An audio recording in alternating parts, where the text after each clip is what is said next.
Going to. So let's put you into WWE. I think one of your first major matches were against Macho Man, Randy Savage. Give me your thoughts on Savage, and if you could possibly share his attitude. I don't know if Elizabeth was part of that at that point, and how did he treat Elizabeth and or Gorgeous George in the WCW? Was he as jealous as everybody says he was? I have heard stories about Macho, and they even put out, his family even endorsed the DVD they put out where they talked about how crazy he was. Right. Like locking her in the condo going, here's 21 TV dinners, I'll be back in a week. Like locking her in where she couldn't get out. And that's dangerous. I mean, what if there's a fire? Like I got to think, what if there's a fire? But no, he was super protective of her. And this is in a time when she was the only woman in wrestling. So there was no ladies' dressing rooms. There was none of that shit. So he'd have to, okay, everybody turn back. Liz is coming through. There were some guys who would go, hey, Liz, take a look at that. The boys are the boys. Right. And if they think it bothers you, then they do it more. And Randy was super intense. I remember when I was... To be a two-time Intercontinental Champion. So I wanted to get to your second reign, which may seem on the surface to some to be almost a transitional champion when you pass it on to Macho Man Randy Savage. Any thoughts about the early days of the great Macho Man? Your opinion on Randy? Well, the early days, they brought in Macho Man without a manager. You guys remember when everybody was fighting for him? Yep. And then they introduced Elizabeth. Well, sure. Macho Man was doing TV tapings, and he was wrestling in house shows, and he wasn't getting any response whatsoever. He wasn't getting over. He didn't start getting over until they put him in with Elizabeth, and they ended up working the angle pretty good. Wow. I worked with Macho Man in Detroit, and I let him call the whole match, and we didn't hardly get any response, which usually I would get a response, but I would put in my 2 cents. But I wanted him to see. I let him do the whole match. There wasn't that many people there. So after the match, I talked to him and I said, Randy, I said, I threw more drop kicks tonight than I've had probably in the whole year here. Right. And I said, and you notice that they didn't mean shit. I said, here in New York, because he came back from Kentucky, they owned Kentucky, and he was the big dog in Kentucky. And to me, he was used to having jabroni matches. And because that's what they were programmed in Kentucky, high spot. I said, New York is different. New York, they want a fight and a little bit of wrestling. I said, they're used to Bruno Sammartino. Yep. Kicking and punching and beating the shit out of somebody. Yeah. They want a fight and a little bit of wrestling. I said, you need to incorporate a fight and a little bit of wrestling. And I'm sure you guys have heard Randy would come in with the 2 or 3 pages of the match, written up, and he would forget because he forgets some of the stuff, and he wasn't sharp enough to let's take it off and go from here to there. So he wanted purely a scripted match from start to finish. He was, Lanny said he was a perfectionist, and you dealt with that. This is the first time dealing with someone at this I don't know, maybe OCD type of situation where he wanted everything exactly the way it was supposed to be. Did you ever work with anybody as prepared as Randy? Well, at that point, you're a bigger star than him. Yeah. Do you say, hey, look, dude, I'm going to tell you how that, like you just said, how it's going to be done, and was he open to it? So you tell him all this. What does he say to you? Well, because I remember the first time that he got lost, and I got us back on track. I remember George Steele. He did the same thing with George, and George took the paper, and tore it up. Chew on it and spit it up. Hey, let's have this match. Okay. So then, Wait. I think eventually he started weeding out of because we learned. Mr. Fuji taught me. He says you have to go in there and listen to the people. They'll tell you what they want. And at the beginning, I used to say, "What the hell is he talking about?" So true, though. Yeah.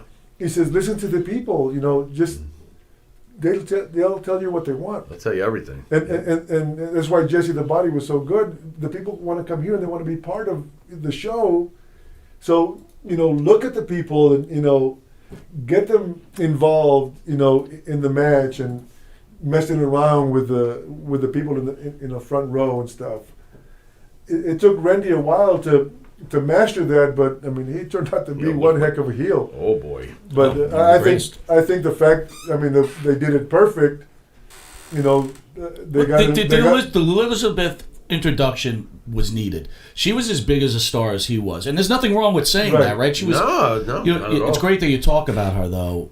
The rumors about the way he treated Elizabeth in the back, locking her away from the boys. Is this true? Can you tell us a few stories, maybe? Well, he was a very jealous man, and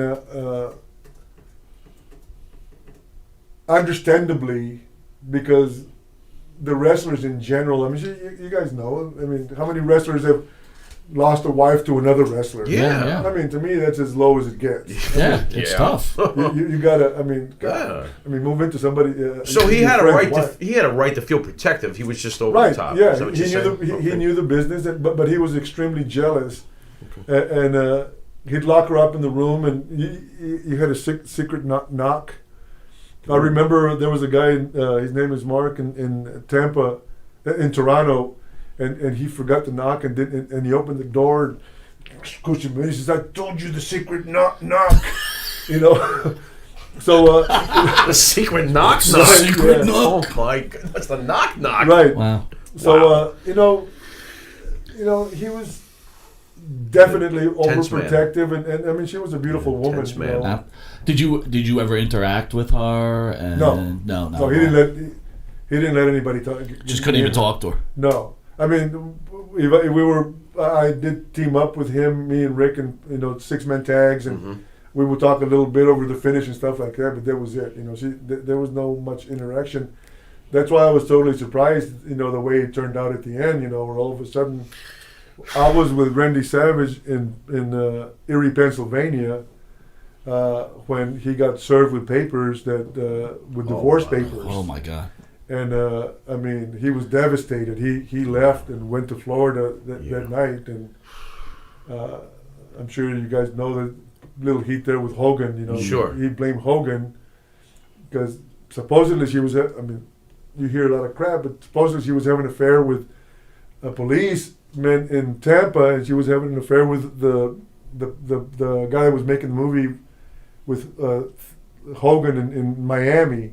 So not only having one, she was having 2 different affairs. So I guess when Randy she got off the road and Randy was on the road. I think she just Cat's away. Yeah, I mean she just got tired of being too much. I think, man. Who knows? Perhaps. I want to move on. You wind up with gold again in.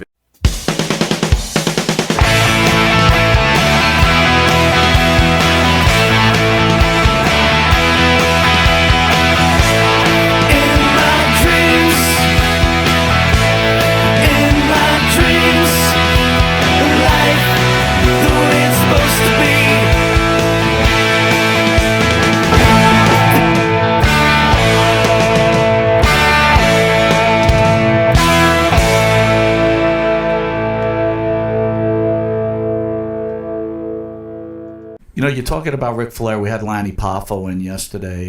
You got any thoughts on Randy Savage? Yeah, Randy.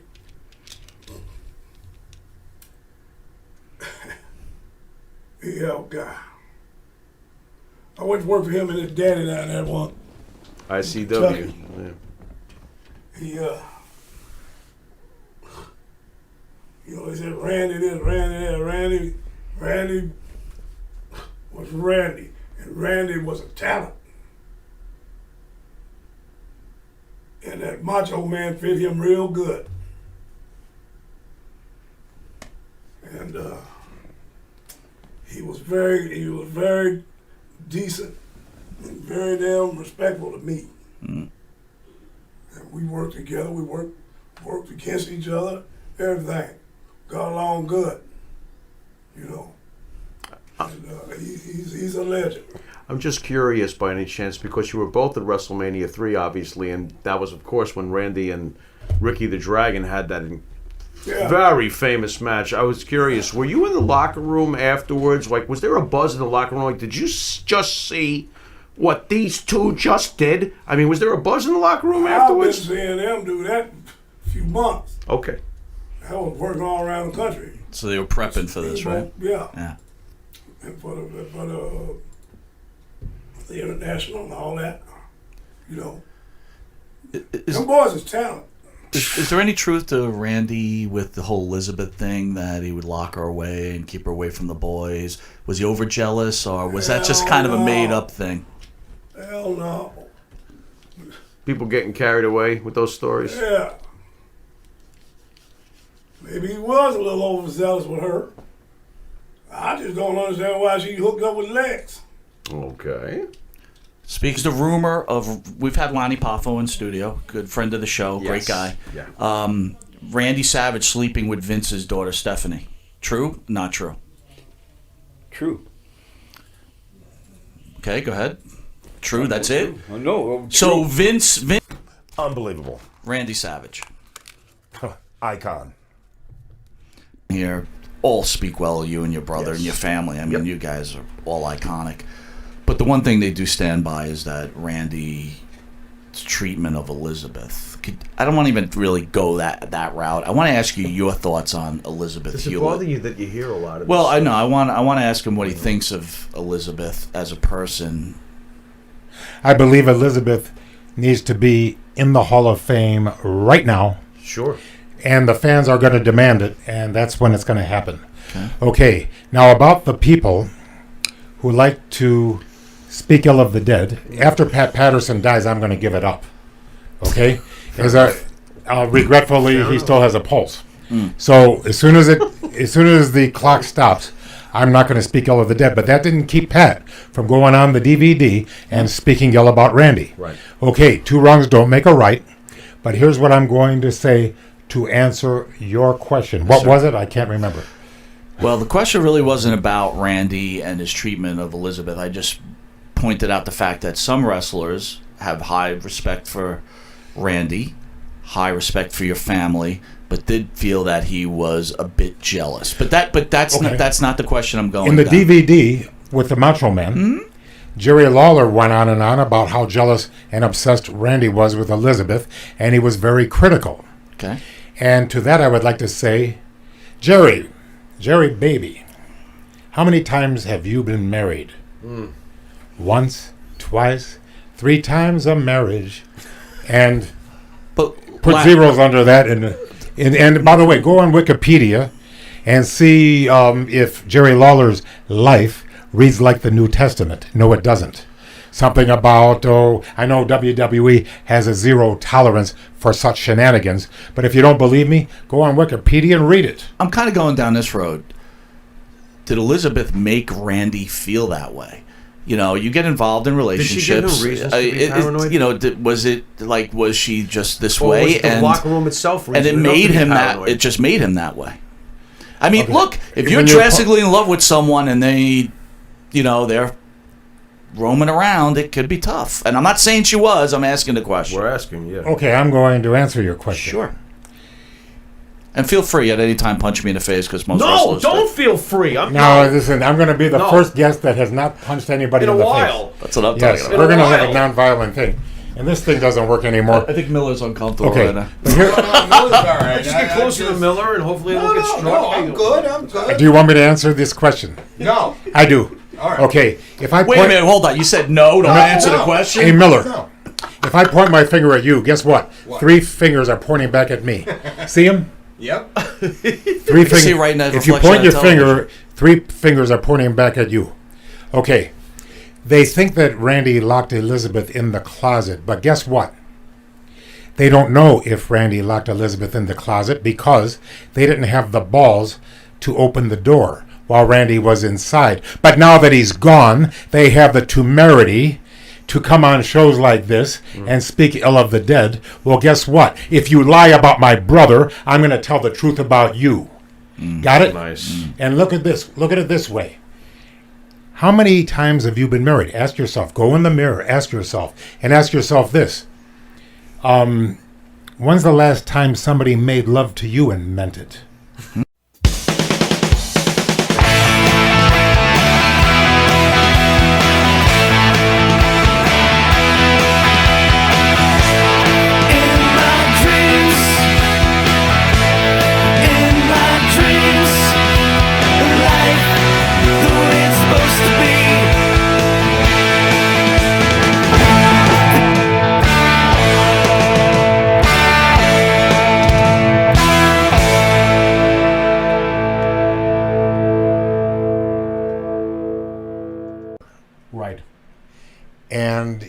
he felt his match with Ricky Steamboat was so great, but he felt like it ruined his life.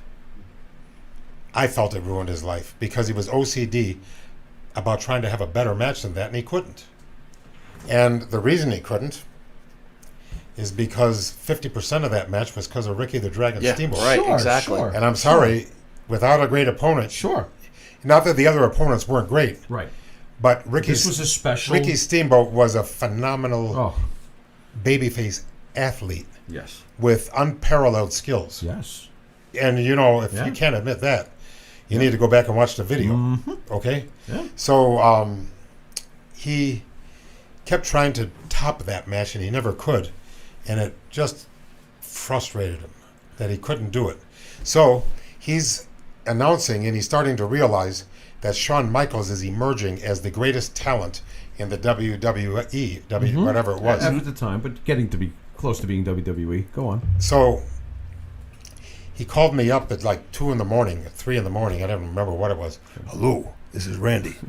Yeah, no shit. I didn't think it was Vince. Go on. Yeah, I mean, you know, first of all, The mistake in that voice. he says, I need you to do something.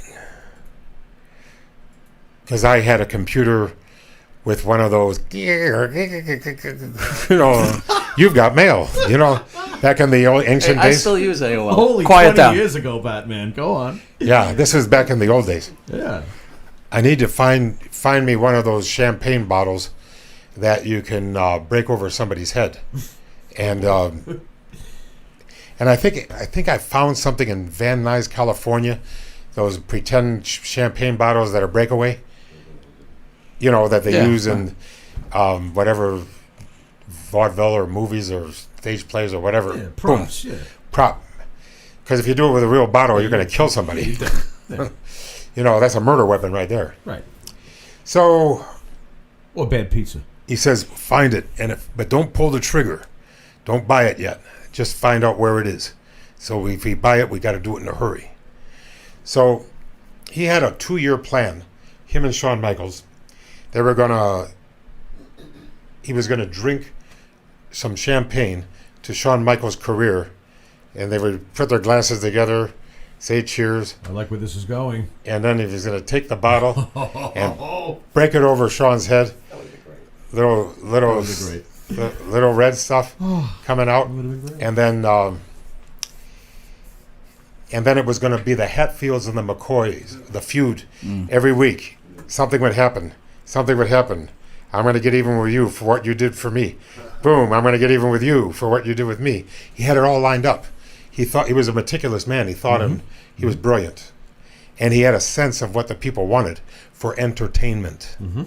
So he went through all this thing, and he was going to culminate at WrestleMania with is going to be Shawn Michaels' hair against Randy's career. If Randy loses, he retires to the announcing table. If Shawn Michaels loses, Randy gets to shave his head in the middle of the ring. Okay. That's fun. Yeah, sure. I'm Absolutely. into it. Yeah. Well, Randy was going to put him over, lose right in the middle, Okay. and go right to the announcing booth. Okay. This is not like Bret Hart, who doesn't care who wins as long as it's him. Right. You know. Okay. And, We say you're a big Bret Hart fan. No, I am. Wait a minute now. Wait a minute. I am a big Bret Hart fan. Fair. Okay. I am. Hey, I don't knock success. He's a better man than me. He's great. He's good. He's fantastic, and he's a nice person. But he was thinking more of Bret Hart than he was the WWE. Okay, can we be Yeah, fair? sure. Absolutely. And my We brother, feel that way and my about brother that. was thinking about. Don't forget, he lost to Ricky Steamboat right in the middle. Right. Which annoyed me, but go on. But Especially Hey. George Steele interfering. You know what's Very funny what you're annoying. saying here, though? You've got the Hart family, right? Which is a great wrestling family, and the Poffo family. And it seems like the Poffo family understands about doing the honors, where the Hart family is more about their branding and maybe more New Age wrestling. Is that fair to say? I think it's.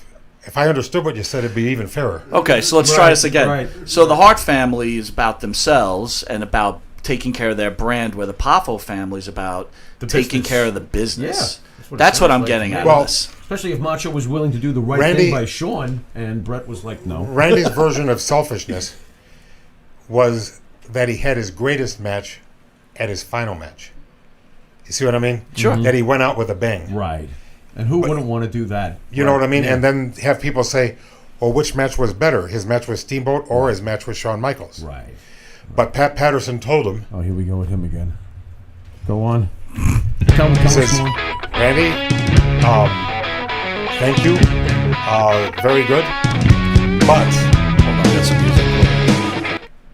Good. Oh, that was the band that just walked by. He was It's that sad. AOL. Go I ahead. think that was a ghost. At least they Okay. were in tune. Go on. he says, Randy, that's great, but we're having a youth movement, and the best thing you could do is hang on to the microphone. We're having a youth movement. Yes. And so Randy says, ooh, I'm sorry, I didn't realize I was elderly, but I think I'll get a second opinion on that. Yeah. Yeah. And then he called up the WCW, Okay. and he insisted that he doesn't want to do any announcing. He wants to go in the ring. Right. And with a chip on his shoulder, he tried to prove every night Right. that he was a young man. Right. So let me ask you: you're both in the organization at the same time.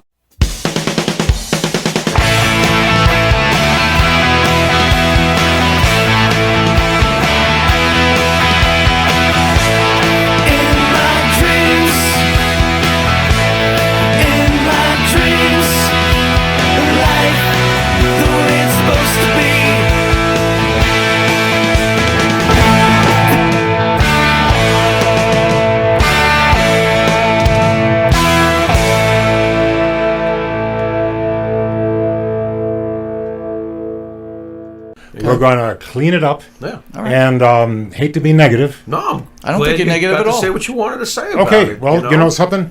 it makes us uncomfortable. Go on. when we're asked about Okay, it. You know, go on geniuslannypoffo.com, and on the front page of my website is my speech for the Macho Man. And awesome speech. you know why? Because I wanted to tell the world that Randy wasn't just a great man.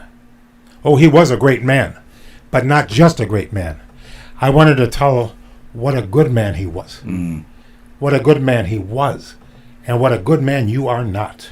So you can't come to his knees as a man or as an individual or as a cesspool or anything. So all you can do is criticize the way Randy treated Elizabeth. The story of Randy and Elizabeth is the same story that has been played out in Hollywood and in the lay professions. Boy meets girl. Boy marries girl. Girl hires divorce lawyer, takes boy to cleaners. Girl dies of drug overdose. Boy dies of heart attack, specifically ventricular fibrillation. Which The happens in story's older the people. same. The names and faces are different. Right. Give me a fucking break. Absolutely. No, Absolutely. you're telling the story of a lot of different, everybody. So. Let me tell you what. I love my brother so much. And for 8 years, I still cry about it. Yeah. Okay? And when you talk ill of my brother, I'm going to tell the truth about you because you lie about him. None of you are the man that the Macho Man. You could never be the man. In the ring, on the microphone, if Randy was on the microphone right now, you'd be having more fun than you're having right now. Ooh, yeah. Because he believed, and he didn't care if this is going to millions and millions of people or just the people in this room. Right. He was going to give you your show business. Right. And if you paid money to see him, he was going to give you your money's worth. Yeah. He took it very seriously.